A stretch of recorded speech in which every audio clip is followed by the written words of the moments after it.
പേര് നൗഷാദ്, BLO ആണ്. 117 work ചെയ്യുന്നത്. ഞങ്ങളെല്ലാവരും BLOമാരാണ്. ഇന്ന് നമ്മുടെ പട്ടികയുടെ പുതുക്കൽ ആരംഭിക്കുകയാണ്. നമ്മൾ വീട്ടിലേക്ക് ഇറങ്ങാൻ നിൽക്കുകയാണ്.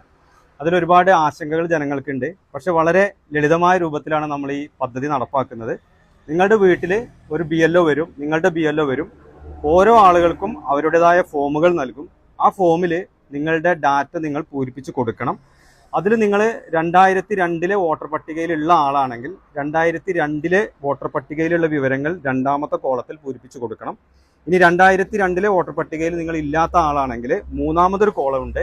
അതിൽ നിങ്ങളുടെ രക്തബന്ധത്തിൽപ്പെട്ട അച്ഛൻ്റെയോ അമ്മയുടെയോ വിവരങ്ങൾ കണ്ടെത്തിയിട്ട് മൂന്നാമത്തെ കോളത്തിൽ പൂരിപ്പിച്ച് കൊടുത്താൽ മതി. ഇതിന് കൂടെ പ്രത്യേകിച്ച് രേഖകളൊന്നും ഇപ്പോൾ നമ്മൾ ആവശ്യപ്പെടുന്നില്ല.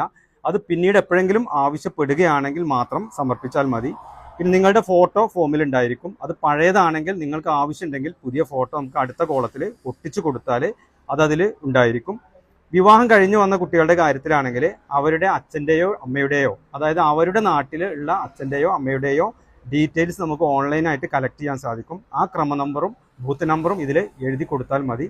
വീട്ടിലുള്ള ഏതെങ്കിലും ഒരു ബന്ധു ഒപ്പിട്ടുകൊണ്ട് എല്ലാ ഫോമുകളും BLOമാർക്ക് ഏതാനും ദിവസങ്ങൾക്കകം നിങ്ങൾ തിരിച്ചു കൊടുത്താൽ മാത്രം മതിയാകും.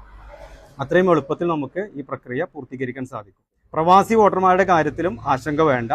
വീട്ടിലുള്ള ഏതെങ്കിലും ഒരു ബന്ധു ആ പ്രവാസിയുടെ ഈ ഫോം പൂരിപ്പിച്ച് നൽകി ആ ബന്ധുവിൻ്റെ ഒപ്പിട്ട് BLOയെ ഏൽപ്പിച്ചാൽ മതി. ആരെ ഒഴിവാക്കുകയോ അല്ലെങ്കിൽ ആരെങ്കിലും അനധികൃതമായിട്ട് ചേർക്കുകയോ ചെയ്യുകയല്ല ഇതിനകത്ത് ചെയ്യുന്നത്. വോട്ടർ പട്ടികയിലുള്ള ഇരട്ടിപ്പുകൾ അവസാനിപ്പിക്കുക എന്നത് മാത്രമാണ് ഇലക്ഷൻ കമ്മീഷൻ ഇതുകൊണ്ട് ഉദ്ദേശിക്കുന്നത്. അതുകൊണ്ട് തന്നെ നമ്മളുടെ വോട്ടർ പട്ടികയിൽ നമുക്ക് വിലയിരുത്താം. പ്രസിദ്ധീകരിക്കുന്നതിന് ശേഷം നമുക്ക് അതിൻ്റെ കരട് വോട്ടർ പട്ടികയിലെ ഡീറ്റെയിൽസ് എല്ലാം നമുക്ക് കളക്ട് ചെയ്യാൻ നോക്കാൻ പറ്റും.